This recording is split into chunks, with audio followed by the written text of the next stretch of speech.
Hey, you want to know what today is? Today's our 31st anniversary. 31 years of marriage. Now, all of them haven't been great. As a matter of fact, both of us will tell you the best years have been the last 10 years. And coincidentally, those are the last 10 years that I haven't been drinking. I call it a mixed marriage because one of us can pick up a drink and put it down again, and one of us can't. Now, we had no idea what life was going to be like when I came home from the recovery facility. Um, the years leading up to that were pretty bad. As a matter of fact, I call those the till death do us part years. My drinking had escalated to where the rule in our house was every six pack that came through the door, four of them belonged to Terry. And heaven help anybody who got in the way of that. It was awful. But we didn't know what our marriage was going to be like because drinking was our primary recreational activity together. Heck, we even met in a bar. I had these visions when I first got sober that life was going to be great because we were going to start this whole brand new way of life together. No more alcohol for either of us, and it was going to be great. It was going to be wonderful. Only guess what? Mr. Hubbard was not so keen on that idea. I was the one with the problem. Why did he have to stop drinking?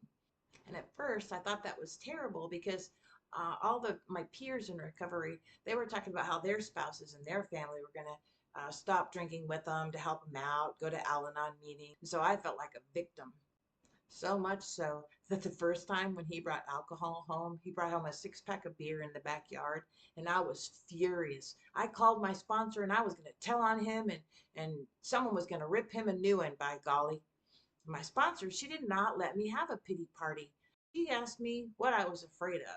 And I said, what do you mean? What am I afraid of? He's the one who's drinking around a newly recovered wife. Doesn't he know he's not supposed to drink around me? Doesn't he know that I can't be around it? And after a while, she got me to answer that what I realized I was afraid of was that I was afraid I didn't matter enough for him not to drink around me.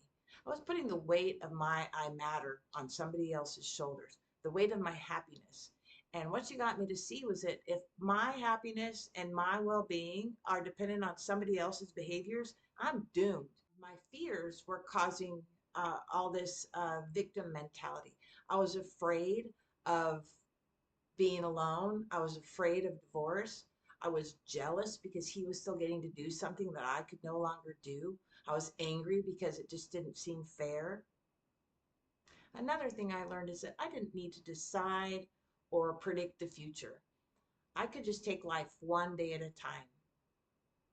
I really didn't know if I could be around alcohol and not drink. And so that's what I told my husband. I said, you know what? I don't know if I can do this. You can have the freedom to do what you got to do. And if I can be around it, great. If I can't, we may have to part paths. And so I was able to let go of my control of the future. All I needed to do was just take life, take marriage one day at a time and just see how it played out. And so one day at a time turned to weeks at a time, turned into years at a time. And guess what? I learned that if I work a really good program and I keep my meetings up, keep talking to my sponsor, and stay spiritually fit, I can be around it without drinking, at least for today. So wish us a happy anniversary, and I'll see you next time.